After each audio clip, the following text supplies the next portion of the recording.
আসবে আসতেছে না ঠিক আছে দেখেন ঠিক আছে দেখেন দেখেন ঠিক আছে দেখেন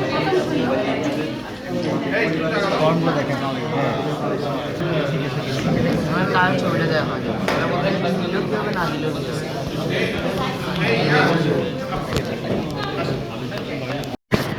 এবং ফলে শহীদ পরিবাররা যে সম্মান সেইটা আসলে বিভিন্ন আমরা শুনি অভিযোগ করি। আর আমরা আসলে আপনাদের কাছে কোনো দল হিসেবে আসি নাই, আমরা আসছি, আমরা অভ্যুত্থানে ছিলাম, আপনাদের পরিবারের সদস্যরা আমাদের আহ্বানে আসছে, তো আমরা সেই জায়গা থেকে একটি পরিবার মনে করি, দল মতের ঊর্ধ্বে আসলে।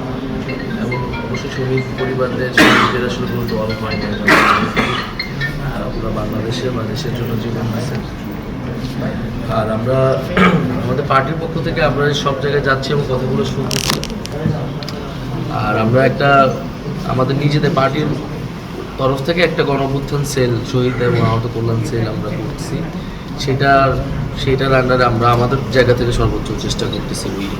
যেখানে যেতেছি আমরা সবার নাম্বারগুলো নিতেছি, তা আছে এটার স্থানীয় এবং স্থানীয় একজন সংগঠককে ঠিক করে এটা পরবর্তীতে আমরা ঢাকায়। আর পলিটিক্যাল যে জিনিসটা ঘোষণাপত্র সনদ, ওইটা তো আমরা আমাদের ইয়াতে সবসময় বলছি এবং 3 আগস্ট সেটা নিয়ে আমরা বড় প্রোগ্রাম করবো।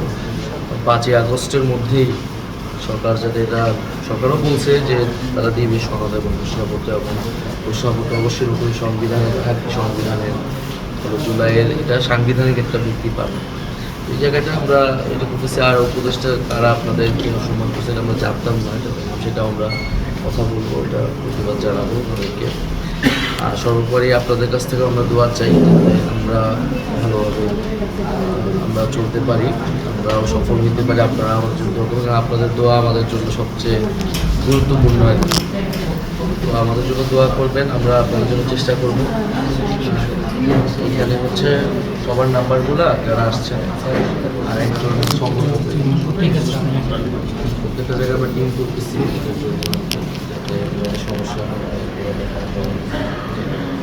তো আজকে আমরা রাঙামাটি যাবো প্রোগ্রাম, আর আমরা অনেক ডিফিকাল্টির মধ্যে আছি। আমাদের উপর একটা দেখছেন হয়তো বিভিন্ন জায়গায় আমাদের আসতেছে নানাভাবে, তো আমাদের জন্য আমরা